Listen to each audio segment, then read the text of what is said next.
Hey everyone, happy Monday to you. Here's the good news. An AI army of agents might be coming to DevSecOps. Speaking of help, the U.S. Army is out to help secure small businesses. Who asked for them? And the DOJ is in the crypto scam sting business. All that and more on Techstrong, gang.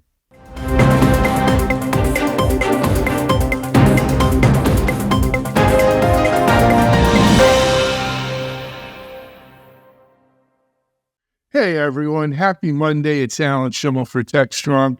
I'm sorry, I'm not in our studios in Boca Raton today. I actually just got in on planes late last night, and so doing this one from the home office, which I don't normally do. But nevertheless, we've got a great show lined up for you today. We're going to talk about how AI can be an agent, I do mean agent, in DevSecOps automation. We're going to talk about that. Comes out of a panel I was on at the recent OpenText virtual conference on DevSecOps, which was very good, and I highly recommend you guys going to check that out. We're also going to talk about the U.S. Army wants to get into securing the small business space. Someone's got to do it, I guess. And then lastly, crypto gang scams being run by the DOJ. Like we don't have enough crypto scams to begin with. Anyway, though, let me introduce you to our panel who we're going to discuss it with today on this fine Monday morning. First of all, joining us from, it looks like home in New Mexico still, not in Fort Myers. She's the CEO and one of our steady gang members here, Tracy Ragan. Hey, Tracy, how are you? I'm great, and good morning, Alan. Glad you're awake and you're at home. It's nice to see you at home. Yeah, it is. It's good. I haven't been home very much, and I'm leaving again this week. So, yeah, but we'll get there. Anyway, Tracy, nice to have you.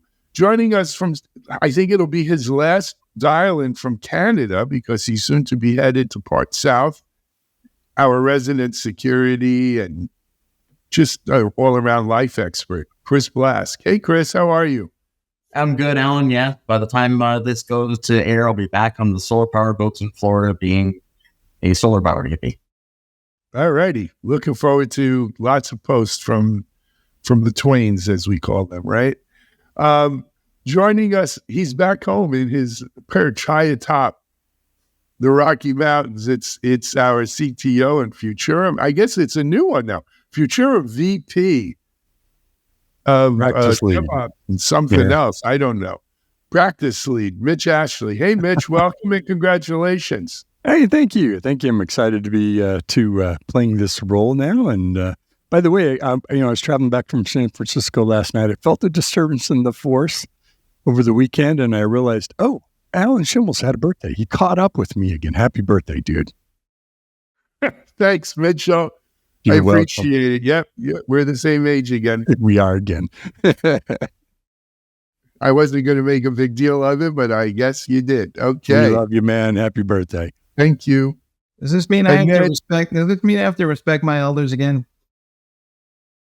Oh, you really know how to make a guy feel good.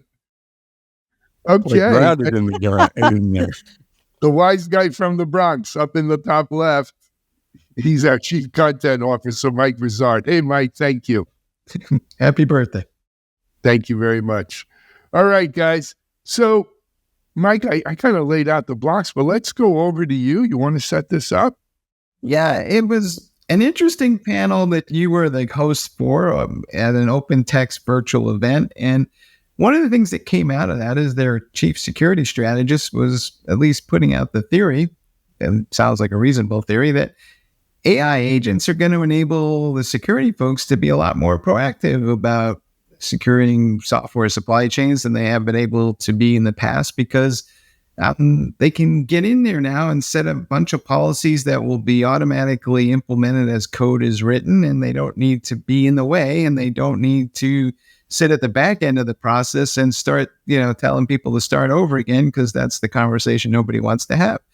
So I know it's rare for me to actually say that there might be some good news here in the DevSecOps land, but I was kind of hopeful. I'm Mike Vizard, and here's the good news. uh, so listen. Here's the deal. Like everything else, there's two sides to every coin, and AI certainly poses a potential risk to security teams. When we look at it from a code perspective, how much more code is going to be written via AI? And it's not always maybe of the highest quality or most secure. But on the other hand, there are a lot of advantages to this, right? Number one, AI is never complacent about security if you tell it not to be, right? It doesn't blink. Number two, it really does do what you tell it to do, to the best of its ability anyway. There's a lot less human error, obviously, right? Unless it's in there to begin with. The third thing is, though, as we spoke about on this open text panel, the ability to have agentic AI, right? Agents that are crawling your code as you write it, or as it's put into the repo, or as it moves along the CI/CD pipeline, and either flag things to be corrected or, in fact, actually remediate and correct them themselves. And, think of it, I'm talking about an army of agents, like to go Carl Sagan here, right? Billions and billions of agents. Because I got some good news too. It's not just the code that we're developing now. We could set this agent army loose on the 6 trillion lines of code or whatever it is that's out there already, and have it check it too. Like I said, the AI agents, they don't take off, they don't pick. Set them loose. Let's attack that security debt. And my, what a wonderful world that would be, And so I get all too rosy on you because I don't know how soon or how realistic that is. But, we could harness AI to attack and really make a big dent in this security debt and the quality of our code that's coming out of our CI/CD pipeline. It's like putting quality control people into the assembly line at the car factory. I think it's Alan, if you think about multiple threads of roles that AI can play, right? It's not it's going to solve it all by, detection and reporting bad news to developers. It's not going to solve it all by fixing every vulnerability or insecure code that might have been created. But if I'm a firm believer, we've got to go from move from generic or general LLMs to very specialized around how to write secure code, how to fix code so it becomes secure, how to apply patches. We have agents that are very specialized. Right? Not every agent has to do 50 things, and maybe just does this one kind of things in Linux systems to patch certain kinds of vulnerabilities or upgrades. And those things grow and expand over time. So at the same time, we'll still need to flag things that are potential issues that we may not have bots or agents to fix. So it's not a flip the switch and we solve all of our problems. It's going to be this kind of parallel tracks where we see less and less reporting and more fixing. And Tracy, I know in your heart of hearts, you're going to say, yeah, but it's not just code. It's configurations. It's things in the repository. It's scripts. It's all kinds of other stuff that has vulnerabilities or security issues in it or credentials stuffed in it, all that stuff. Okay, I teed it up for you, Trace. Well, I think one of the things you didn't mention is commitment, right? Commitment is commitment to fixing the problem is not there. I think it's a great idea. As a junior developer, I can't even tell you how many memory leaks I had in my code. If I had something as I was coding, it corrected my memory leaks and said, hey, you just did this, just like it does with Grammarly when I spell something wrong. That is a huge help for developers. But I don't even know if they're going to be needing that because most of the code is going to be generated without the memory leaks and the problems in the first place, and they're going to be using that code to assemble their applications. But commitment is a problem. We have had OPA for how long? And we haven't put policies in place in the DevOps pipeline.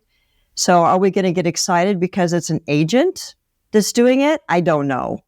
But we have the tools today to do much of what that your open text panel talked about. We do have the knowledge to pull together policies and put stop blocks in places where we need to when we know teams are not currently going through all the steps that they need to be as secure as we can be. And ultimately, it doesn't fix malicious code. For the most part, we're not sitting there writing malicious code. We're making mistakes, and it'll catch those mistakes. But it's the malicious code that we should be more concerned about, and that is not going to solve that problem. So to your point, Mitch, I believe that chaos happens, and we should be looking at chaos engineering and their practices, and how do you respond to vulnerabilities.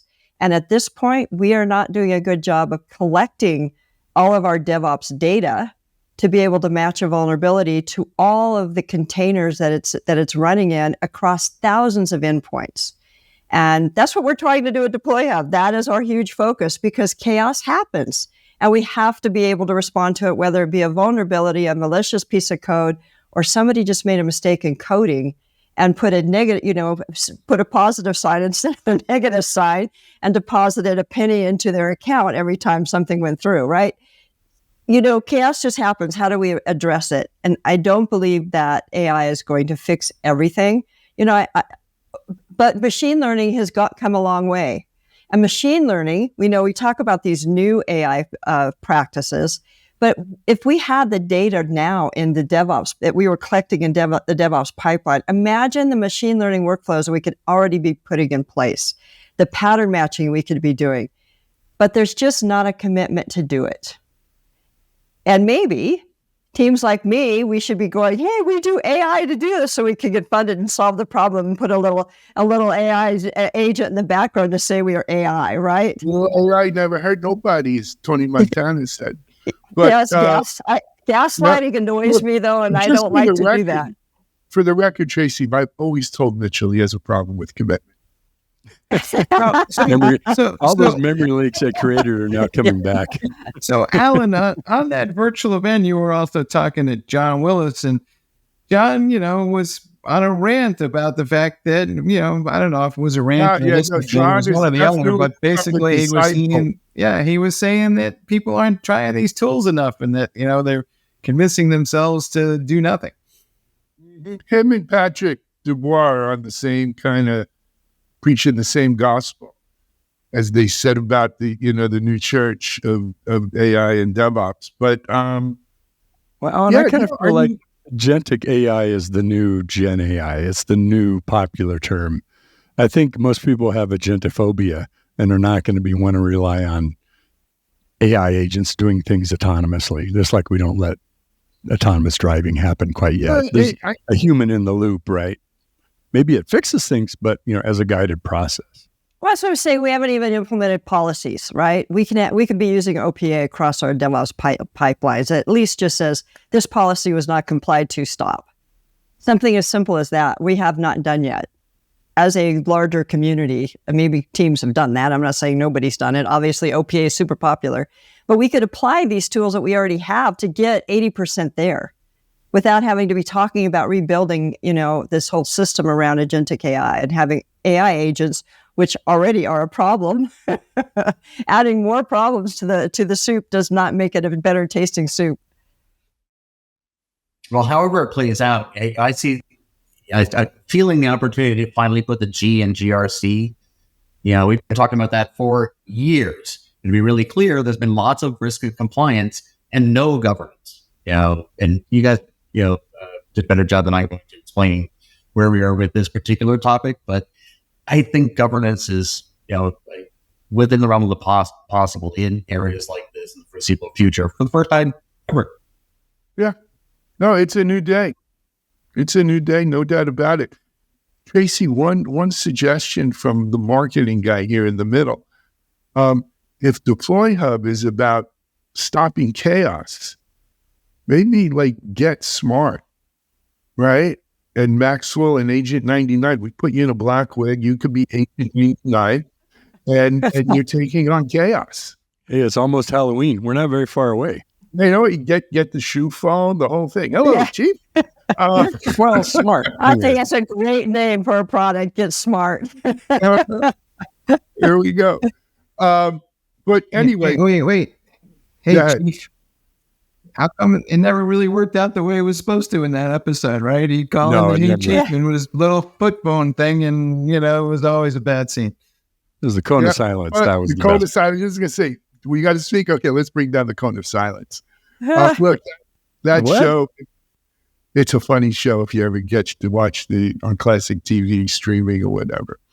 Anyway, I would remind people, though, we do have, I believe it's up on DevOps.com, the link to the open text virtual event.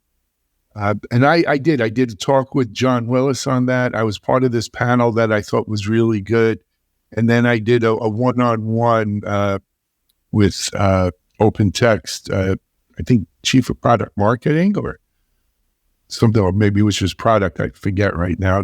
I've done so many in the last 2-3 weeks. It's crazy. Yeah, there's a link in the article to the open text. There's a link in there. So please check that out. All right, let's take a break here on the gang. We'll come back. And we've got more for you. Let's say the U.S. Army is here to help secure your business. They want you. All right, you're watching Techstrong, gang. Cloud Native Now is the web's leading resource for the growing cloud native ecosystem. CloudNativeNow.com is your destination for news, thought leadership, features, and webinars on cloud native architecture, Kubernetes, serverless, cloud native application development, microservices, service mesh, cloud native security, and more. Stay on the cutting edge of modern application development at Cloud Native Now.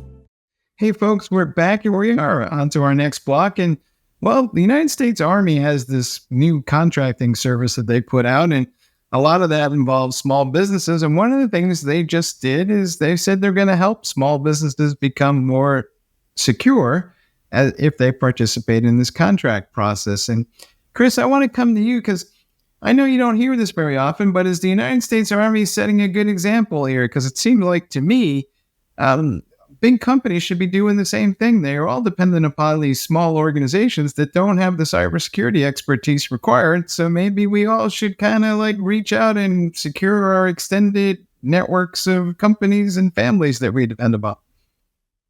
Now, I think about our 3 topics today, and the common thread is governance. In the last topic, we were talking about governance and DevSecOps. We're talking about government, and we think about that differently.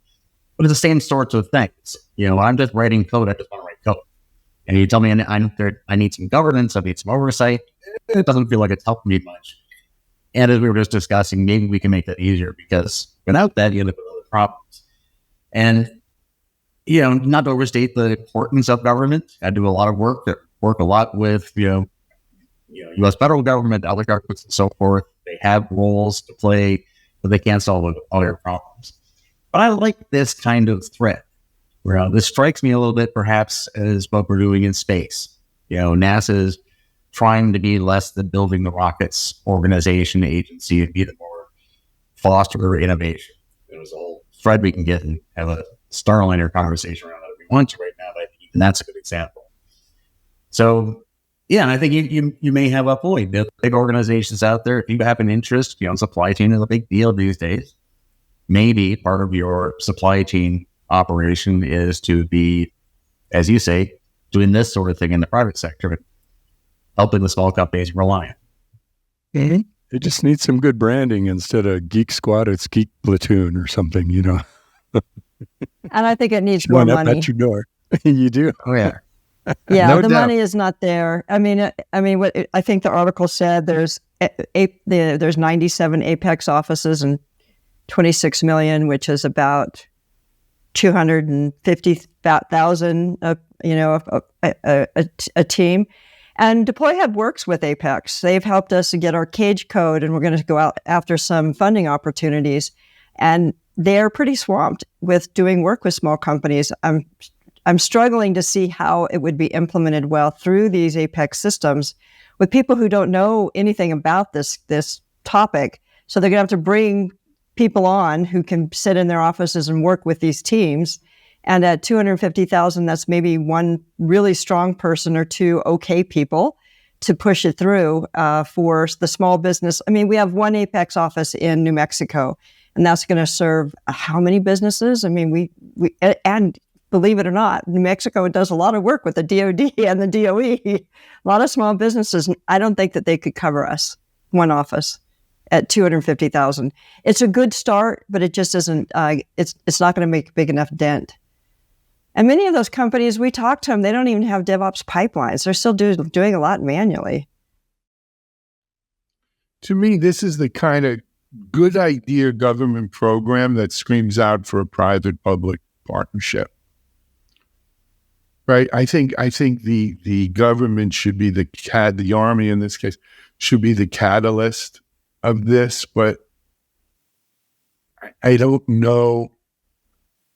I mean, Tracy, to your point, am I going to go put billions into this? Well, my guess is they'll probably bring on Edgewater to do most of it. Edgewater is a national consulting firm that does basically DevOps for for DOE and DoD. So they probably will do something of that sort. So we'll probably see that Edgewater is going to get a big influx of cash to do that kind of work. So it has to. That's the only way it's going to get done. And there you have it, right? Mm-hmm. That's the government wants, right? The Beltway bandit gets their pound of flesh.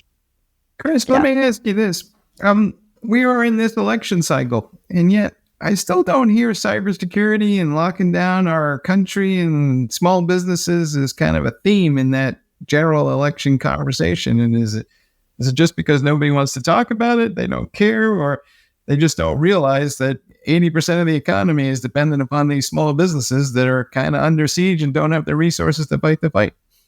Oh, that's a complicated one. I think in part we're tired of it, and in part, the disinformation campaigns. When you start using those sort of techniques, what you're trying to do is weaken the population's interest in fact, right? And so that whole topic is raising up a whole lot of fact, and by whatever definition and how you define it.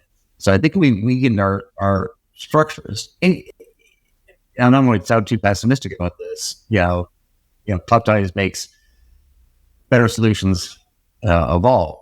When you look around the world, our European partners have done a much better job putting in structures to help people define realities so you can tackle these tough issues. You can talk cybersecurity at all to anybody. You better know, have some cogent narrative you can guide them along. But if you start saying that, government is going to help us have truth and information systems, you're starting to backfoot already. And I think we have enough to be freaked out about. We have enough to be freaked out about. I mean, every time I listen to Trump, I'm like, oh my God, the world's coming to an end. And then I'm like, wait a second. You've got one candidate here who'll probably tell you computers cause cancer, who's never really used computers short of tweeting on his phone, right? And if you don't believe in climate change, why should you believe in cybersecurity too, as well as Santa Claus and Rudolph? On the other hand, I though it hasn't been foremost as an issue because of it's about the economy, stupid. But that being said, I do feel it necessary. I'm old. It's my birthday. Mitchell and I are older now. Chris is of the same age around us. Mike, you're not far behind. Tracy, you're the kid here. But I don't think so. But I like that you think that. I'm just making you feel good. I'm a gentleman. But anyway, I feel like, hey, Joe Biden, he's not going to be president one way or the other. He's not running. But the cybersecurity guidance, you can't get anything through our Congress. We don't have the political will to get stuff down, Chris, to your point about that they have maybe in Europe.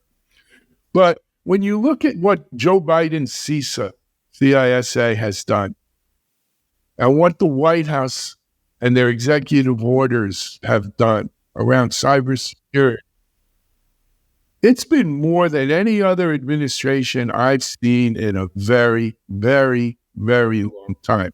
So to say that the present administration wasn't serious about cybersecurity, I think is an outright lie that I hear on some entertainment network masquerading as a news network. Well, I mean, it's past sophomore at this point, right? And look at the last administration, Chris Prince. Talk about, his continuity and governance. He got fired for opening his mouth. He did it, but did a fantastic job. Cissa did a really good job. The election infrastructure, has gone on. I think we have to keep in mind security is not a voting issue. It's not what voters, campaigns are about something totally different than, day to day, week to week, month to month politics, right? So it's, maybe my credit card got stolen and so my name got stolen, but people, even that, we're so desensitized to it. It's not even on the radar as an issue for people, at least to vote on, right? So I think to your point, Alan, what Biden did with the executive order, not an order, but he came out with several EOs, yeah. Like we have FDA and, two others that are now mandating S-bombs. And, there's a number of things that have cascaded that he has directed the government organizations to do, as opposed to enacting laws. That's something that government, do it yourself, do it to yourself, for yourself first, and we'll build from that. And it's making an impact. And he started doing that. He started doing that really early in his administration. With the Open SSF, I was on the board in his first year at the Open SSF, and we were invited to hang out in Washington, D.C. with with NIST and some of the other Homeland Security in a roundtable and talk about what needs to be done. So they started, that was on his plate without being talked about. And maybe it's better that we don't talk about it because it will become some kind of a deep state issue. And we don't want it to go there, like climate change. Science. Oh, that's I disagree on that. I disagree on this one point. I think it is a voting issue because not so much my personal credit cards, but I think everybody knows either works for a company that's been impacted or knows somebody whose company's been impacted by this. And I think and I've seen the level of disruption to those businesses, and it hurts those businesses, and it hurts their ability to give folks raises and be competitive. And so I got a feeling that a lot more people are aware of this beyond their credit card issue. Chris, you got something? And I'll say it's a voting issue in as much as you do or don't believe in our system, our government. And I think how we looked at supply chain of multiple administrations in the last couple, very different administrations. What gives me a lot of faith in this over time, regardless, to a certain extent who's in, is that presidential executive orders are not ramped up by somebody who just got elected for 4 years. They're presented to those people by our peers, in the government, our friends, and so forth, with the stuff together. And the supply chain executive orders across this current and the last administration and the one before them line up surprisingly well for the national interest. Because these are, whatever you're trying to do politically in the White House, your options are what they are. And in cybersecurity, this is a very pragmatic world. We keep driving down towards systems that are improving over time. And they can improve. Yeah, I'm still going to disagree. It won't be a voting issue until I can't get power at my house turned back on for 3 weeks because the grid went down. My taxes are going out because the government's bailing out every big company in the world because they've gotten so much financial impact from security breaches. Until it hits people personally, it's not a voting issue.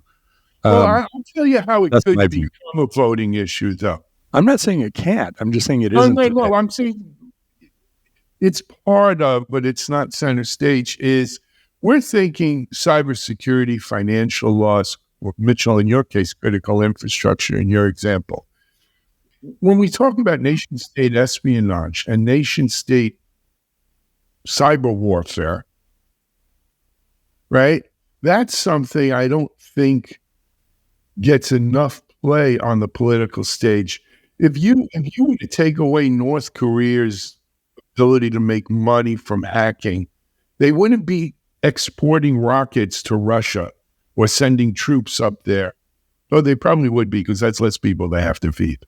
Right? But you know, you look at North Korea, Iran, and what they're doing, they're constantly, you know, this whole axis of evil that we live in now, we live with, right? It's kind of at Boris Godunov and Natasha, you know, come we go get squirrel. And the Chinese. Moose meets squirrel.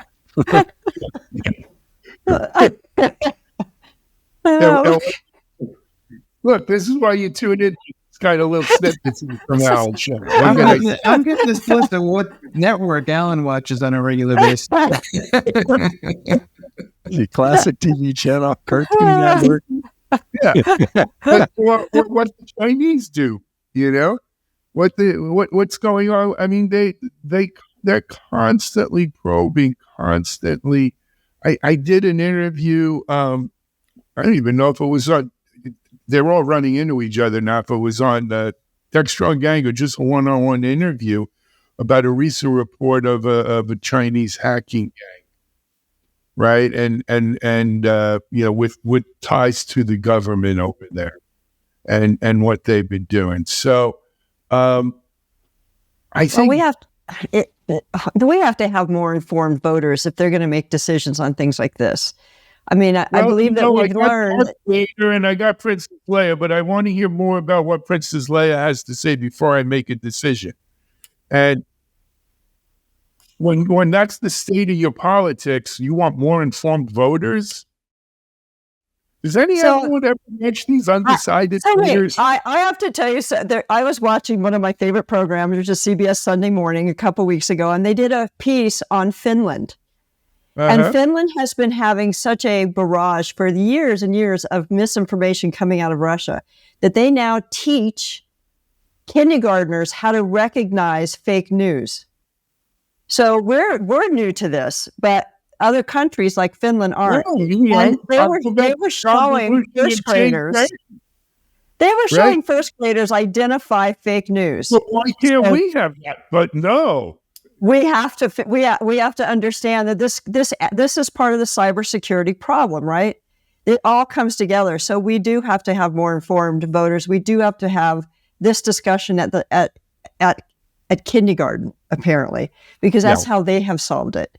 But it's not going to get solved by anyone. The world and most informed voters. Can you imagine your 5-year-old coming home from school? But Dad, that's fake news. Yeah, exactly. Exactly. That would be amazing. They'd probably get taken out of public school for that, but I think it's similar to the DevSecOps thread, though, right? I'm all for teaching critical thinking, and I'm all for teaching developers to write secure code. And to the point of the first piece, real governance in DevSecOps has been too onerous. Maybe what we call AI today can make that easier. I think we still need those sort of tools in the misinformation, disinformation space, along with better thinking skills. Well, unfortunately, I think Tracy's right, though. Chris, I think you got to start this in kindergarten, and people got to grow up with it. I think we've got some lost generations in between there and there. And I think we can afford adding another zero to that 26 million that Apex is looking at spending across the United States. Especially if they'll help deploy Hub defeat chaos. Oh, that would be awesome. I would love to do work with them. All righty. Maybe there'll be a phone we can apply for. Absolutely. Let's take a break here. I think we've hit this one. We're going to come back and the government running crypto scans, DOJ. I thought there were rules about sting operations, but you're watching Techstrong Gang.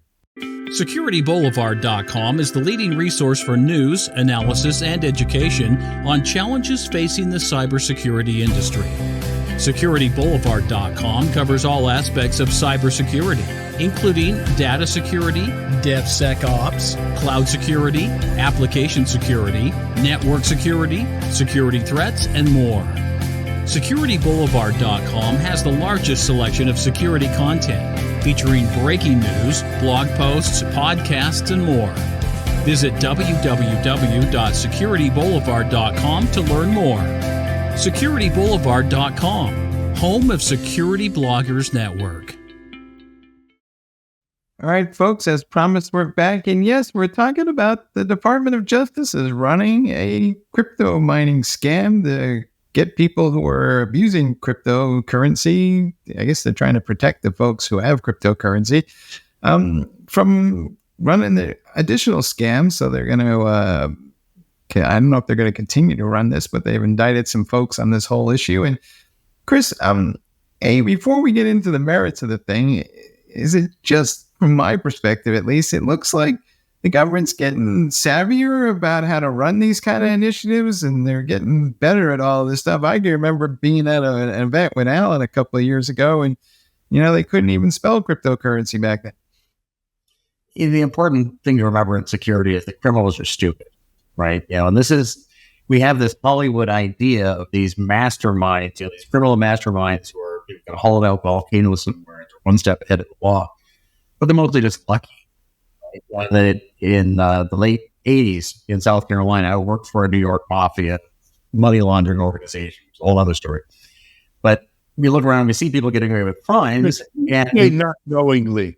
Not knowingly. I was just that's important to state. I was throwing back at the rock, right? It's a different whole other thread. But you can see people breaking the laws and getting away with it. You think they're really smart. And they're just not. It's law enforcement is hard. Governance is hard.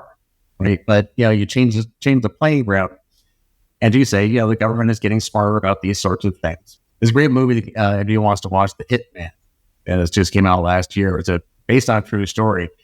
We all have this idea that you get really angry at someone, you go to the seedy part of town, you'll get hired a hitman. Those don't actually exist in the real world outside of movies.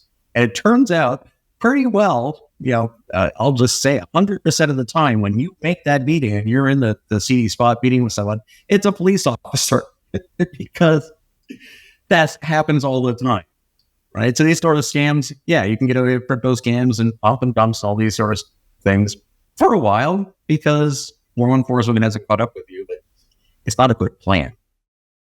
So if you ask somebody if they paint houses, they're going to tell you what color, right? Yeah, I was just going to say that. He obviously did not grow up in New York, Mike. No. Well, it can work. Bad activities can work for a while. My favorite. No. I mean, the truth of the matter in New York is somewhat closer to Chris's reality, where they're not all cops, but they're informers for cops, and they will turn you in. Yeah. No. This whole story, you could kind of take crypto and replace it with a different word, whether it's stocks or land values or contract value. It's inflating things, falsely inflating them to basically scam money, right? The scam du jour is. Yeah, exactly.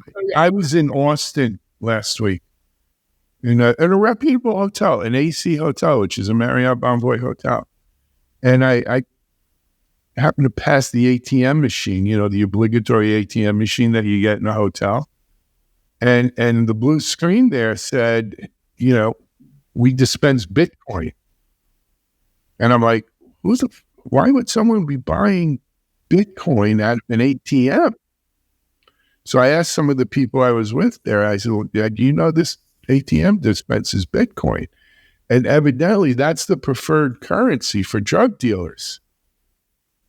So but what do? You get a piece of coin? Do they use some sort of QR code? And I take it to my local drug dealer and knock on the hubcap and say, give me a hit. And what do I give them? You know what I mean? Or do I click phones with them? Like, how does an ATM dispense Bitcoin? And okay, I'm ignorant and I'm old now, but has anyone ever gotten Bitcoin out of an ATM? No? Have not. Not yet. Well, the only reason to do it might be to pay off some ransomware dude somewhere. I don't know. Maybe ransomware instead of drugs. I think cryptocurrency has gone through its phase too. If everybody used to talk about it, it was the AI of its time, right? And I feel like it's, I think most people have decided maybe it's not, the big money-making new world that we had thought about. down here in Miami, it was crazy, right? Because that was like the crypto capital. And, the arena where the Heat play was like Crypto.com Arena or whatever act it was. Yeah, tons of money being invested into it. It's just insanity.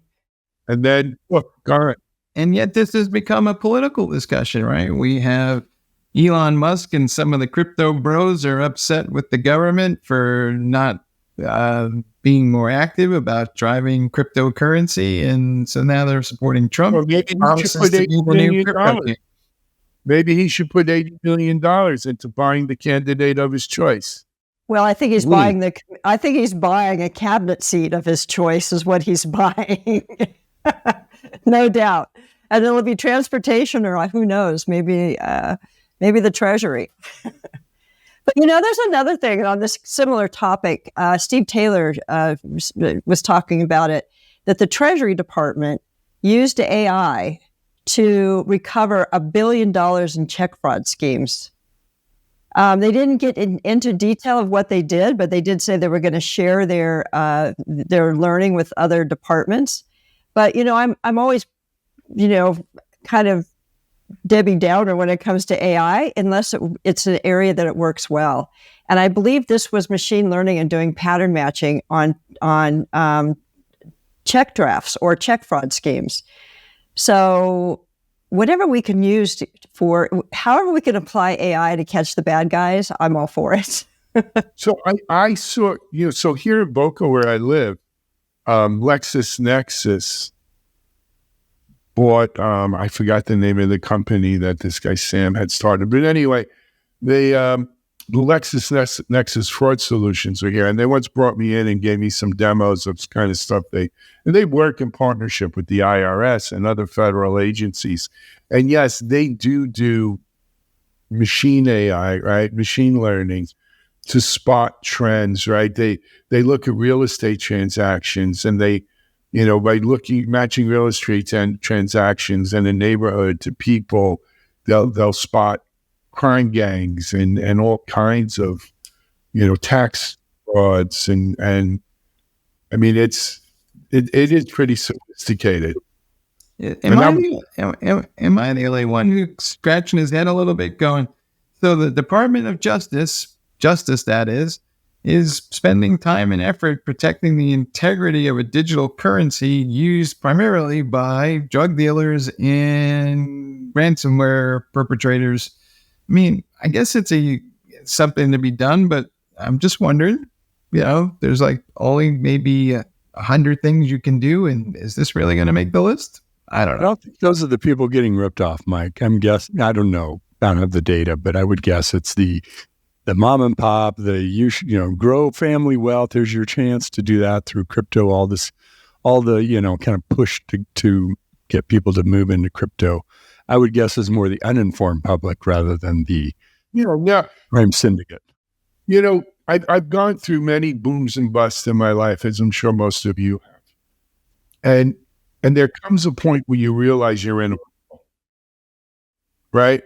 I remember I was still living up in New York and I was in New Jersey getting gas. And you can't pump your own gas in Jersey, right? The guy got to come out and pump it for you. And while he was pumping the gas, he was telling me what .com stocks to buy in like 2000.